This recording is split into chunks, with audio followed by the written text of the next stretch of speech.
Adrian. Round of applause.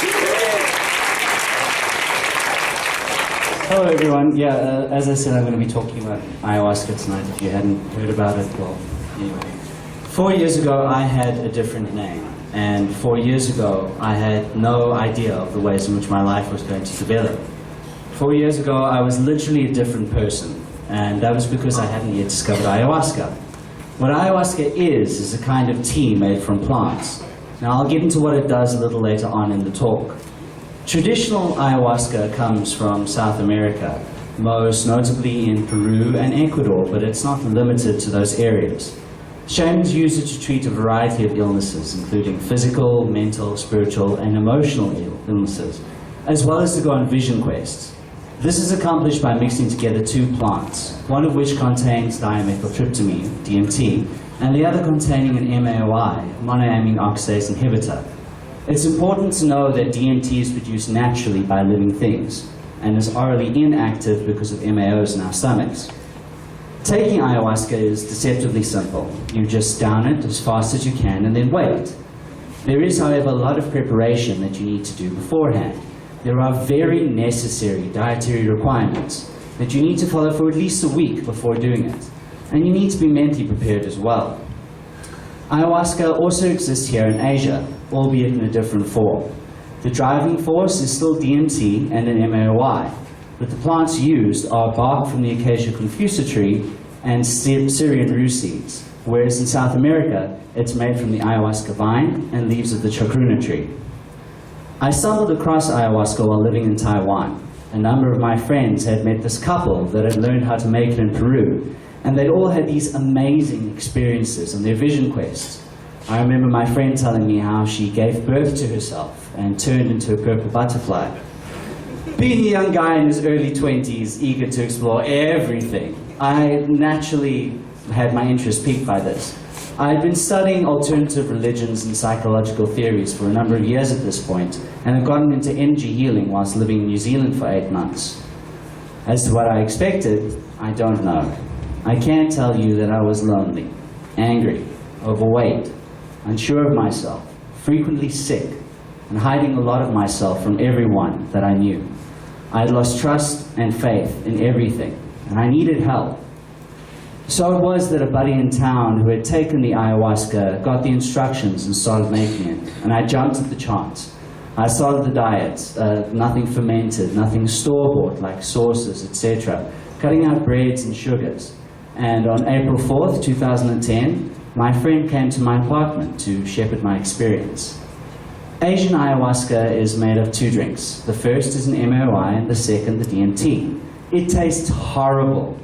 It's bitter and sickly sweet. So I drink the first one and wait 25 minutes and then drink the second one.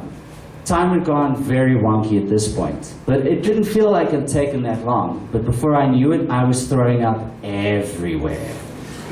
I honestly thought I was going to not have an experience because I'd spewed it all out. But not too long afterwards it started. The first sensation and visions that I had were of hundreds of snakes surging up my legs. My body began shaking, and I had what can only be described as an exorcism. After that it was subtle. My walls began moving, and patterns were amazing to look at. When I closed my eyes again, I was met by divine feminine cosmic entities that touched my forehead and told me that I'd been avoiding issues in my life. The colors were black and neon fractals. To access the next experience, I had to truly want it. So I reached out my hand and grabbed on, and I was pulled into Frog's journey. I released all my pain and tears at once. I cried. My skin was moist, and when it was over, I was a frog too, and she was holding me. Frog helped me to come out to everyone that I knew. Immediately, I was shapeshifted into a hummingbird, and I had to fly off rapidly after Hummingbird. He told me to accept myself, to know that everyone loves me for who I am, that it was okay to be me. My arms were flapping fast, and it was just a joy to be alive. The colors were so vivid. Next, I was standing before Bear. "Why are you here?" he asked me. I made excuses. "I'm here for my family to help."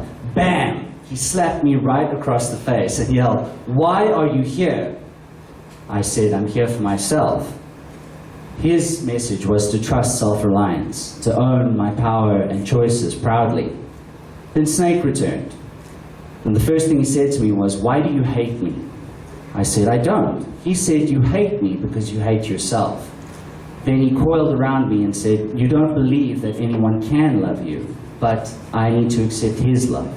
And then he bit me on the neck, and the venom was love. Suddenly, I was swept up by Eagle, flying again as an eagle too. He gave me an overview of my life, to see how these experiences tied together, to trust my pattern. I've never experienced such an amazing sensation as flying. Then I was in the swamp with Alligator. He told me how I'm playful and swim the waters of the subconscious, and like him, had the power to rip to shreds. And then he ate me, piece by piece, until I was only vibration, and understood that. And he said the rest of the day was my gift. Why is this important? That day, I changed my name. I came out to everyone I know. I began to steadily improve my life. I began to rebuild my connection to the divine, and I realized that it is the duty of every living being on the planet to do the same. We are sick, and this can help. This video is an excellent depiction of ayahuasca visions. I urge you to watch the documentary on YouTube. It's called Other Worlds. Thank you.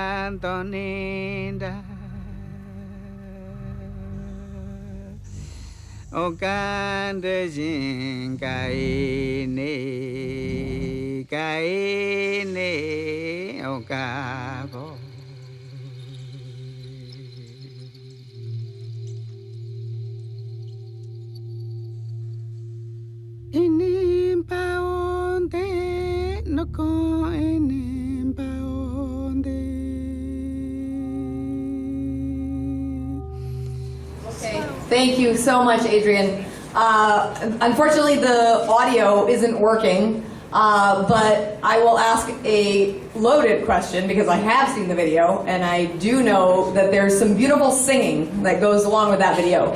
So I'm going to ask you, what role does the shaman play in the ayahuasca experience?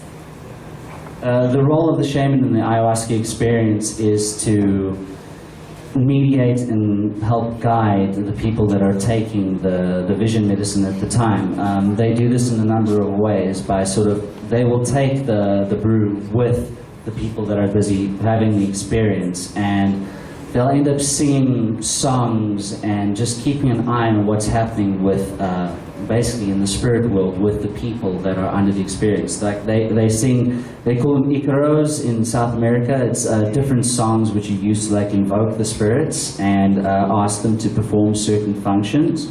Like when people are having certain experiences that are very, very dark, sometimes the shamans let this go on for a while, and then they start singing these songs which sort of like guide a bit of healing catharsis into the people that are taking them. Okay, are there other questions from the audience? Oh, we have one of our speakers who's signed up for June 2nd, I believe, to talk about bilingualism with a question. Paula, what is your question? So is this something that you've just taken once in order to have this experience, or is it something you continue to take now? So is this something you just take once, or is it something that you continue to take over time? This is something that I've taken a number of times, and I actually, through these experiences and subsequent experiences, I started actually getting into making it myself and sort of learning how to follow the shaman's path. So this is something that I've taken many times, and I do think it is necessary for people to take it more than once if they're going to take it, because the first time can be just a glimpse of something. It can be very, very profound and very revealing, and not everyone ends up dying on their first experience and being reborn. Specifically if like what you're going into it for is something really profound, like healing an addiction problem or like lifelong depression or something like that. So yeah, I've taken it a number of times and would suggest it to people. Okay, great. Another question from the audience. One more here. Yes, if you want to come up and just speak into the mic. I wonder how can I help them with here. Okay, how can we find this in Cambodia? You can find it by asking me for my email address, and I am actually in the process of trying to introduce ayahuasca as a medium for healing into Cambodia. So if you're interested, please feel free to contact me. Okay, any other last questions about ayahuasca? Okay, yes? Oh, okay, one more here and then one more there.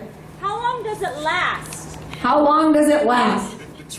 Experiences differ. The first time that I took it, it only lasted an hour, and it was very, very intense. I have had friends that have taken it that their experiences lasted 8 hours, but that's usually due to the person fighting a lot with what was happening. But I would say your average experience is around 2.5 hours. Okay, and one more question from back here. Like people say when you take hallucinogenics that it's not real, but other people, myself included, would say that it's actually an extension of reality. Which camp would you go in? So some people say hallucinogenic experiences are not real, others say it's actually the real reality. Where do you fall?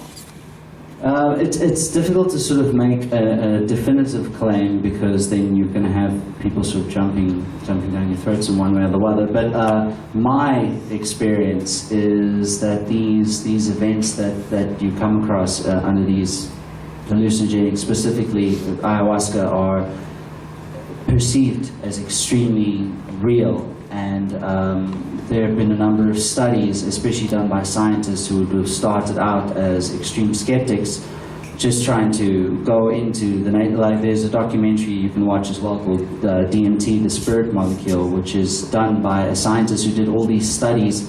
He actually got permission by the US government to do studies on DMT. And once he'd gone through enough of this, it kind of changed his perspective and made him think that, okay, this is something that's very real that these people are experiencing. At least it's very, very real to them.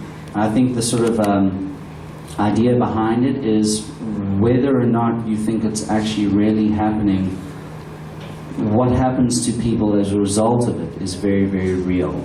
The profound changes that can exist in a person, like, curing lifelong depression, curing addiction habits, and all these type of things. These type of things, the effects can be very, very real. So, in my opinion, yes. Okay, thank you very much, Adrian. Give a big hand for Adrian.